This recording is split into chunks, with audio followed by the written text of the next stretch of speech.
she purrs. Oh my God, here I am with a front row seat. I just need some popcorn. Miguel lowers her over the car's hood again, parts her legs, and brings his mouth to her sex.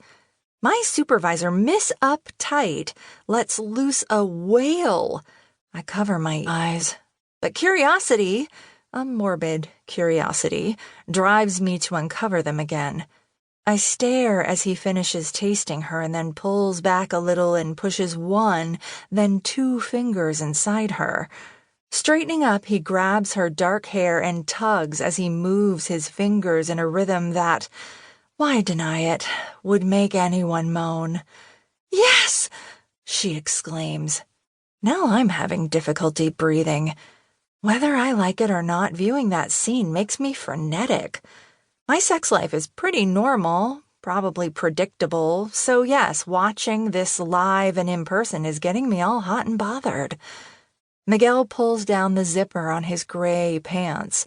He releases a more than acceptable penis. Whoa, Miguel! I'm stunned when he nails her with just one thrust. I'm dying, but of pleasure, I think. My nipples are hard, and suddenly I realize I'm touching them. When did I shove my hand inside my blouse? I quickly pull it out, but my nipples in the very center of my being protest. They want more, but no, they can't have more. I don't do these things. Minutes later, after more moans and turns, Miguel and my supervisor pull themselves together. They're finished. They get into my boss's car and drive off, and I sigh with relief.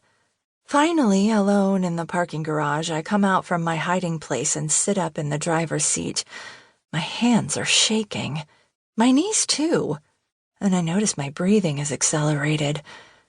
Excited because of what I've just experienced, I close my eyes to calm down and consider what it might be like to have sizzling hot sex like that. A moment later, I start the car and exit the parking garage. I'm going to go have a beer with friends. My mind and body are on fire. I need to put out the flames and cool down. 2. When I get to the office the next day, everything seems fine.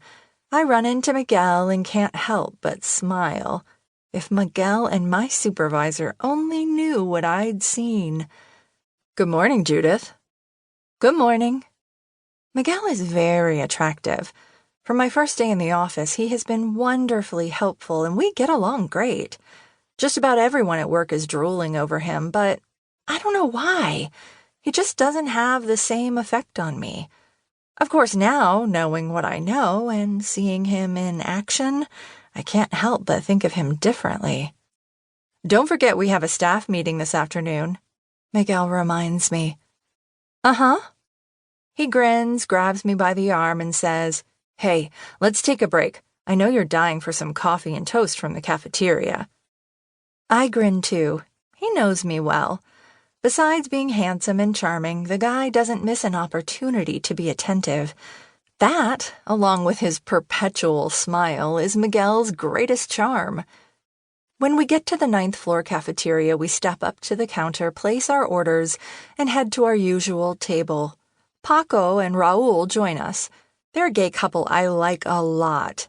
They kiss my neck and make me laugh like they do every morning. As the four of us begin to talk, I remember the scene last night in the parking garage. You seem distracted. What's going on? Asks Miguel. That brings me back. I look at him and try to forget the images running amok in my mind. My cat is sick, more listless with each passing day, and I'm so sorry, sweetheart, responds Miguel as he takes my hand. We talk about my cat for a little while, and that makes me sadder. I adore Kuro, but he is slowly dying, and he will probably not be with me much longer. It's something I've been dealing with since the vet gave me the bad news 2 months ago, but it's still really hard. Kuro's a dear old thing, and in spite of the medication, there's not much more to be done.